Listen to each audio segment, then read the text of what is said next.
Picture the most powerful idea you have ever encountered in your life. Now ask yourself, where was it born? Was it born in a marble palace? Was it shaped in the halls of a great university? Did it come from a throne room draped in gold, from a library stacked floor to ceiling with scrolls, from the court of a king surrounded by advisors and armies? Now let me offer you a different answer. What if the most enduring wisdom in all of human history was first shaped not in a palace, but in a workshop? What if the hands that would one day change the world were first trained not in luxury, but in labor? What if the voice that would speak truths powerful enough to outlast entire empires first learned silence in a room built from volcanic rock, mud, and straw, where the floor was packed earth, the roof was clay, and the only light came from a small oil lamp burning in the corner? 2,000 years ago, on the dusty hillsides of Galilee, in a region most powerful people considered too poor and too remote to matter, inside a house that most of the world would not even notice, something extraordinary was being quietly assembled. Not built with gold, not crafted from marble, but shaped, day by day, in the sweat and discipline and deep humanity of a craftsman's life. Today, we go inside that house. We touch its walls. We smell its courtyard. We sit on its packed earth floor. Because if we want to understand where the greatest wisdom comes from, we must first understand where it lived. Here are all 6 key notes explained in full, rich detail. No subheadings, no closing sentences, flowing prose of at least 200 words each. When most people hear that a first-century craftsman from Galilee was a carpenter, they immediately picture a workshop filled with polished timber, neat rows of chisels, and furniture being sanded smooth. That image is almost entirely a product of the modern imagination, and it rests on a translation error that has persisted for centuries.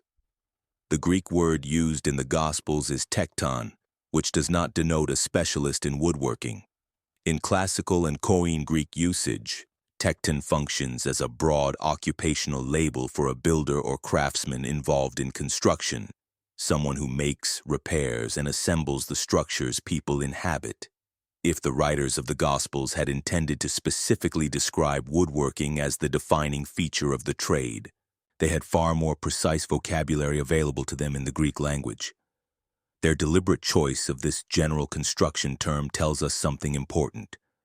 We should resist importing modern, narrow categories into an ancient and much broader word. The ancient Greek noun tekton is derived from the Proto-Indo-European root meaning to carve, to chisel, to mold, and is comparable to the Sanskrit word meaning woodcutter, and yet even in ancient Greek literature, the word was applied to workers in horn, sculptors, and even more generally to masters in any art, including gymnastics, poetry, and medicine. In other Greek literature, this word is also applied to workers in horn and sculptors, and even in a more general sense to masters in any art. This tells us the word was always fluid, always context-dependent, and always broader than we typically assume. First-century Galilee was not a timber-rich region. Houses, retaining walls, terraces, towers, cisterns, roads, and public structures were constructed largely from locally quarried limestone. Building meant cutting stone, shaping it, transporting it, and setting it accurately so foundations held and walls endured. A builder in that region could not avoid stonework. Stone was not a specialty material reserved for elite projects, but the default material of everyday life. The majority of homes in Israel, as noted by Hebraic scholar James W. Fleming, were constructed with stone. Fleming explains that a craftsman of the time would have formed and made 9 out of 10 projects from stone, either by chiseling or carving it or stacking building blocks.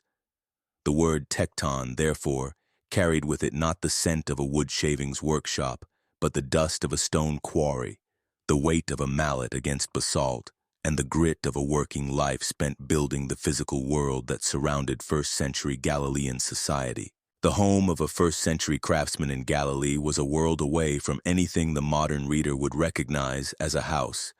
There were no smooth interior walls painted in neutral tones, no glass windows to let in morning light, no insulation between the occupants and the raw Galilean weather.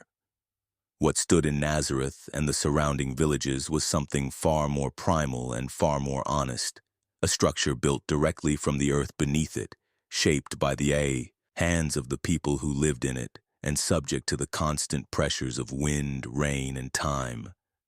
A typical Galilean home was built of basalt, that dark volcanic rock, and had either one or two stories.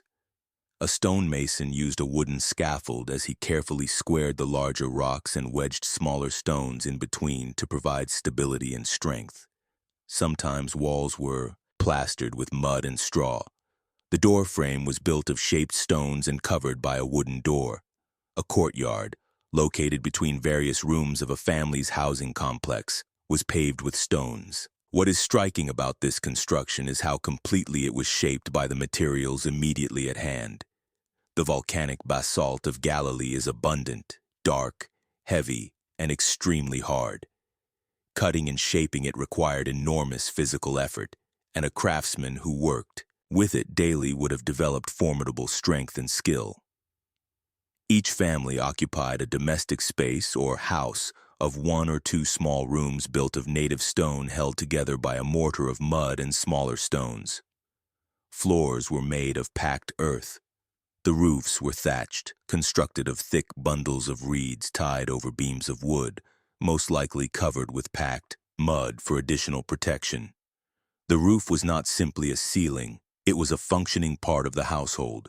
Roofs were often made of wooden beams topped with tree branches and covered with clay. When it rained, the clay absorbed water, sealing the roof. Sometimes people did their work on their roofs, which needed to be repaired every year. This annual maintenance was not optional. A roof that was allowed to deteriorate could collapse inward under the weight of accumulated rainwater, threatening everyone inside.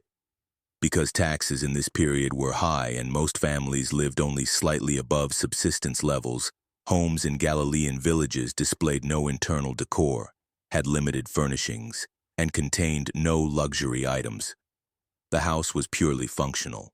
Every element of its construction served a purpose, and beauty, if it existed at all, was found in the quality of the stonework itself, in the precision with which a craftsman squared a block, or the steadiness with which he laid a course of stones against the Galilean hillside. Modern life separates most of its functions into dedicated spaces: a kitchen for cooking, a dining room for eating, a living room for leisure, a bedroom for sleep.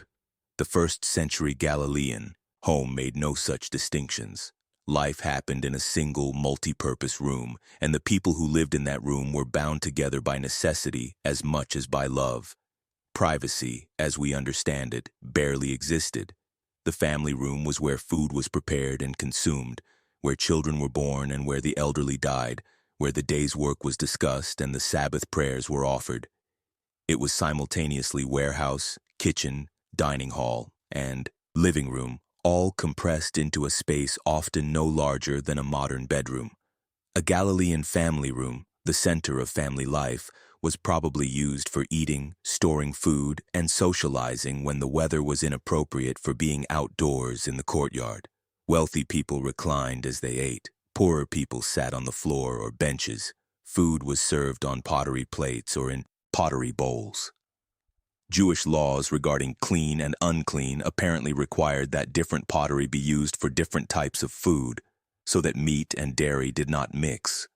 Provisions such as grain, wine, and oil were stored in large jars in cool places. Other foods were hung from the ceiling. The courtyard that sat at the heart of the family compound was equally essential.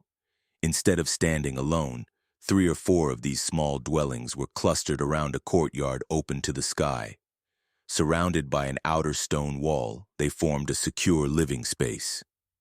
In the unroofed common courtyard, inhabitants of the domestic units, most likely an extended family, shared an oven, a cistern, and a millstone.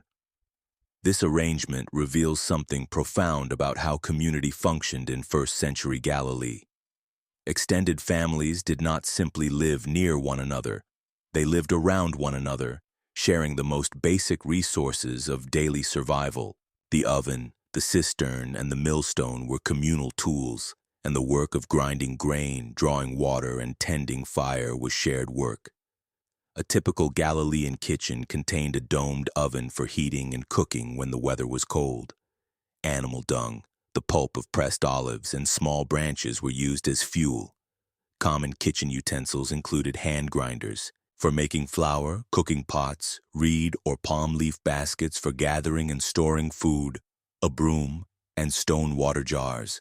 Small gardens, vineyards with grapes and olive trees, and some small livestock provided most of the people's food.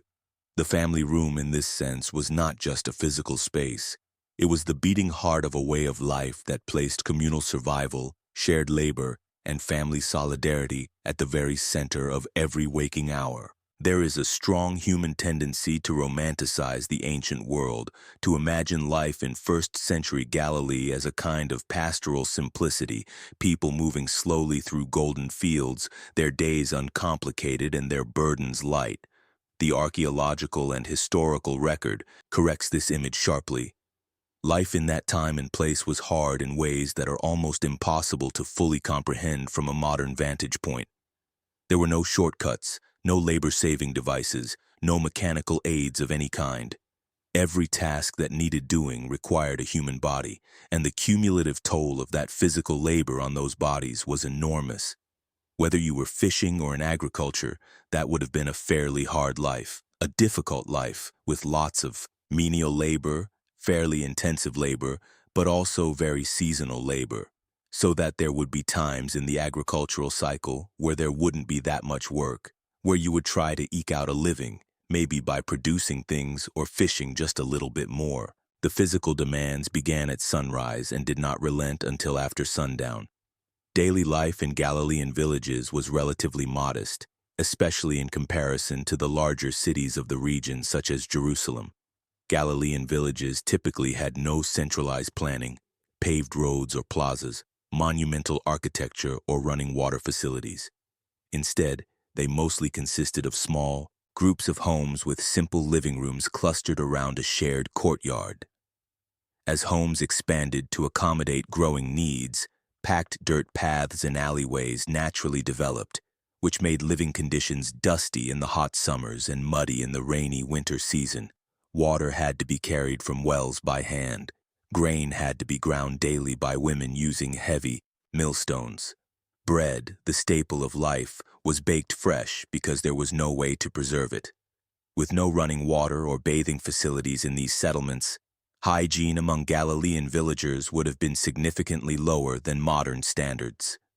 The absence of running water alone represents a physical burden that is hard to overstate. Every drop of water used for drinking, cooking, washing, or watering animals had to be hauled from a source that might be some distance away. Flat roofs were used for sleeping or drying food. Small courtyards were shared by extended families.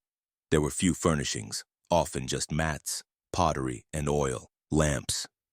On nights when the heat inside the stone walls became unbearable, families climbed to the flat rooftop to sleep under open sky, a practice that brought its own discomforts in a region where nights could turn cold without warning. For the Craftsman's family, this life was the only life they had ever known, and they met its demands not with complaint but with the deep, practiced endurance of people shaped entirely by the world they inhabited. To understand the life of a first-century Galilean craftsman, one must understand his tools, because his tools define exactly what kind of effort his work required. There was no electricity, no mechanized assistance of any kind, no drill press, no circular saw, no power planer. Every cut, every joint, every hole was made by muscle, patience, and practiced skill.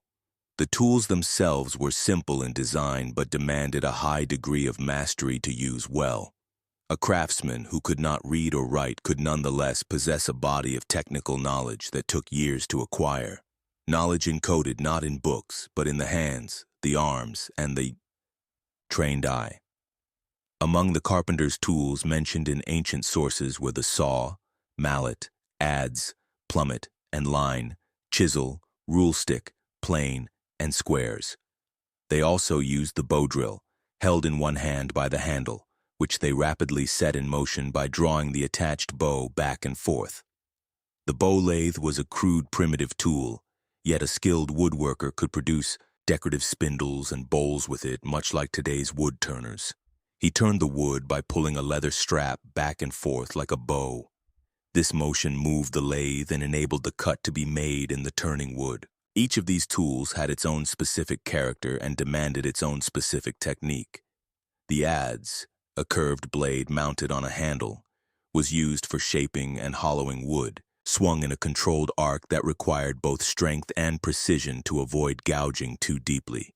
The chisel was driven by a wooden mallet, its edge guided by the craftsman's eye and steadied by his experience. The saw of the ancient world was a pull saw, cutting on the drawing stroke, rather than the push, requiring a different body mechanic than the modern push saw. The rule stick and squares ensured that angles were true and measurements consistent, because a beam cut at the wrong angle meant a roof that leaked or a door frame that would not close properly. With these tools at hand, carpenters from biblical times possessed the skill to create intricately dovetailed, mitered, and doweled joints. Combining considerable skill and patience, they often created splendid wood products. This is a point worth sitting with. Dovetailed joints, achieved without power tools, using nothing but a saw, a chisel, and a mallet. The level of skill required to cut a perfect dovetail joint by hand is significant even by modern standards. In the ancient world, it represented the mastery of a lifetime of practice. The tools were simple. The craftsmen who used them were not. In modern societies, a person's career is typically a matter of individual choice, shaped by personal interest, formal education, and market opportunity. In first-century Galilee, none of those factors applied in the way we understand them. A person did not choose their trade. They inherited it. The occupation of the father became the occupation of the son, passed down not through a legal document, but through years of daily practice, observation, and imitation. This was not merely a cultural preference.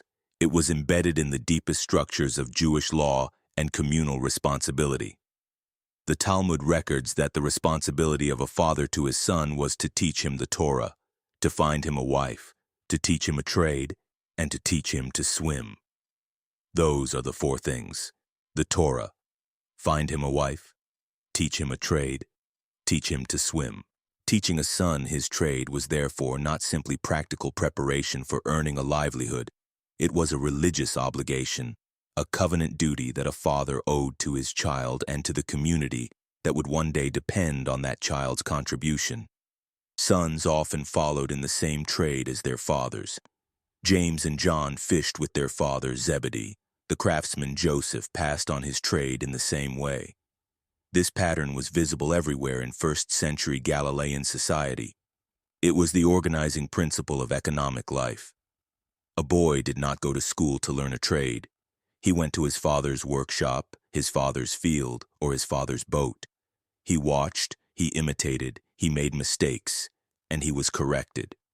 Over years, the father's skill became the son's skill, and the son would one day pass that same knowledge to his own children.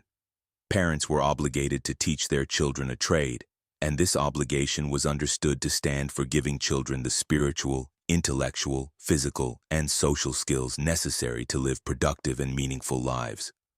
The trade, then, was never merely economic. It carried within it an entire worldview, a set of values about honest labor, responsibility to family, and contribution to the community. A craftsman who built homes gave shelter to his neighbors. A craftsman who made yokes helped farmers till their fields. A craftsman who repaired plows kept the food supply of the village intact. In a small village context, a craftsman was a woodworker who made ordinary roof beams, doors, simple household furniture, and perhaps plows and yokes. These were not glamorous products, but they were essential ones, and the man who made them was woven into the survival of every family around him, generation after generation, by the irreplaceable knowledge that lived in his hands.